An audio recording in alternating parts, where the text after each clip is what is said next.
Another really important concept in integers that's brought out in this chapter is absolute value. So when I teach absolute value, I like students to think of it as distance. So can distance be negative? You can never have a negative distance. So if you're driving in a car, you have your odometer, and you drive to the college, you take one road, the same route from your house to the college, and say it's 18 miles. But what if you get in your car after you're done with class and you drive from the college and you go take that same exact route all the way back home? Does it erase those 18 miles? It adds the 18 miles. So just because we go one way on the number line and then we go back, distance is always positive. So absolute value is calculating the distance something is either from each other or from a point, the zero on a number line. So either the zero or a distance between two numbers. So we'll look at a couple examples here. The first ones up top here are just a variation of a problem that seems similar, but it can give us different answers. And so I want to make sure we understand the difference between them. First of all, these two big, tall, straight lines are your absolute value symbol. So they are not parentheses. Okay, these parentheses mean, hey, look inside me, do what's inside me. But you don't know what you're doing inside the parentheses until you look inside of it. Okay, that's the difference. When you see an absolute value symbol, the absolute value symbol is shouting, hey, look at me, do me, you need to get me finished.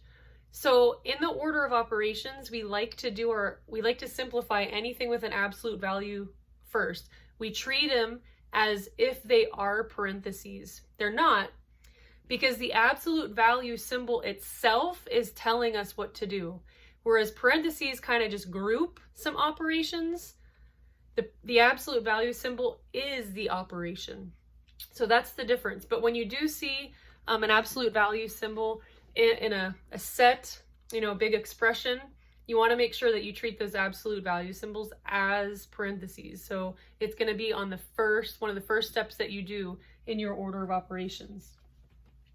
So I would read this as, what is the absolute value of 4? Or what is the absolute value of positive 4? Well, how far away is 4 from 0? What's the distance between 4 and 0? That is just going to be a positive 4. It's just going to be 4. But look at this one. What is the absolute value of negative 4? So the absolute value of negative 4, now think about where negative 4 is on the number line. We're just looking at distance. We don't really care about direction. Direction might be negative or to the left, but absolute value is just helping us with distance. What's the distance between 0 and negative 4? Well, the distance is 4. So they're both the same distance away from 0. They're just in different directions. But absolute value doesn't take into account direction. It's just the distance. So now this is a little bit trickier. We got this double negative, and we learned that a double negative with parentheses means a positive. That is not true with this, because remember, parentheses is just a grouping, but absolute value is an operation. It's telling us what to do. So remember that. A double negative with parentheses is different from a double negative with an absolute value symbol. So you have to do what's inside of this first. Okay, so the absolute value of negative 4, we already said, is just a positive 4. And then we have this negative that's just kind of hanging outside, right? So we can just bring that down. So our answer would be negative 4. Another way we can look at this, if you want to, is you have a negative 1, your absolute value with the 4. So you're doing negative 1 times the absolute value of negative 4. So that's going to be negative 1 times 4, and negative 1 times 4. And I know we haven't gone over multiplying integers, but when you multiply a positive and a negative, it will equal a negative.